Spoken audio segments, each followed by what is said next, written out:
Aujourd'hui, je te montre comment faire du neuf avec du vieux. Là, je parle pas de ton chum, là. Je parle des chaises, des tables, des meubles. Mais premièrement, ça c'est moi, je te montre ma face. Et je me mets en habit de peinture. J'adore faire de la magie comme ça. Si on pouvait se changer de même aussi vite. Puis là, boum, mets des lunettes de soleil. Non, mais je suis cool, tu sais. OK, maintenant que je suis cool, on peut partir. On va avoir besoin de peinture de craie, pinceau pour peinture de craie, vernis et vieille chaise. Ou vieille table, comme tu veux.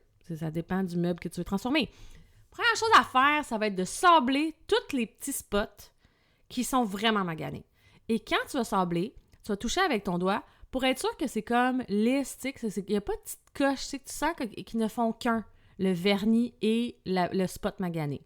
Puis tu vas faire ça pour l'entièreté de la chaise. Puis là, tu vas me dire, ben là, Élise, il y a des spots qui sont pas maganés. Graffine-les pareil. Parce que tu veux que ta chaise, elle soit graffinée, parce que sinon, la peinture, elle va moins s'agripper après la chaise. Tu vois comme en dessous, là, c'était pas magané. Une fois que tu as tout sablé puis graffiné ta chaise, ben t'enlèves la poussière. Parce que sinon, la peinture, tu sais, poussière, peinture, non.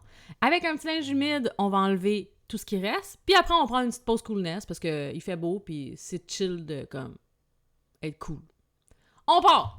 Tu prends ta peinture et tu fais une première couche. Tu vas voir, la peinture est quand même vraiment épaisse et tu vas voir, en séchant, ça sèche vraiment vite quand il fait au-dessus de 15 degrés.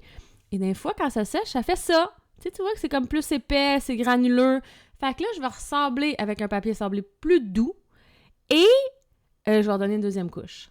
Puis regarde, il y a des spots, j'ai oublié. Ben oui, ça arrive, là. Tu sais, il y avait comme genre 22 000 bâtons à faire, là. Fait que là, tu repasses avec ton petit sablage. Là, c'est comme du 150 de grains, là. Fait que c'est comme plus doux. Et on va faire une deuxième couche. On va partir d'en haut vers le bas. Première couche, c'est pas obligé d'être dans le sens du bois, mais ça serait mieux, comme j'ai parti comme dans le mauvais sens. Fait que là, j'ai décidé de partir du haut. Fait que si je déborde en bas où tu t'assois, on va le tirer jusqu'à la fin de où tu t'assois, là. Fait que ça fait que c'est comme plus égal, puis c'est tout dans le même sens. Puis il y a moins de chances que ça fasse des débordements comme que j'ai sablé quelques minutes avant. Tu comprends? Fait que tu fais toute ta chaise, puis une fois que c'est fait, tu regardes le résultat. Et moi, j'ai mis 3 couches. Tu prends en mettre juste 2. Mais tu sais, j'étais comme un peu à bout, là, parce que j'avais 4 chaises à faire, puis tu sais, les barreaux, c'était vraiment long. Tu commences par une table, là, tu t'appliques comme il faut. Peut-être que tu vas faire juste 2 couches, parce que, comme je te dis, la peinture est vraiment épaisse. Fait que c'est toi qui vois. Quand que ça sèche, tu vois vraiment tous les défauts.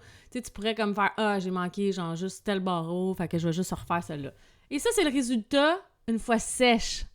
Ah oui, il y en a une turquoise, c'est beau, hein? Et là, après, c'est le vernis. Et tu vas voir, quand tu vas mettre le vernis, ta chaise, elle va changer de couleur. Tu sais, là, c'est gris pâle, ça va devenir comme presque noir. Quand tu mets le vernis, c'est très important. Là, il faisait quand même chaud cette journée-là. Je pense qu'il faisait 20 degrés. Ça séchait vraiment vite. Fallait vraiment pas que ça déborde. Si ça déborde, ça fait comme du blanc, là, tu sais, comme... Tu vas voir, je vais montrer un petit exemple, là. Regarde, ici, là, tu vois, ça a fait une petite coulisse blanche, ça a séché de même. On n'en veut pas de coulisse blanche! Fait que je l'ai gratté, puis j'ai remis du vernis que j'ai mieux étendu. Et voilà, le résultat final. Je me suis amusée, j'ai fait les 4 chaises, et j'ai même fait les pieds de table. Pas beau, ça? Hey, bon projet, gang!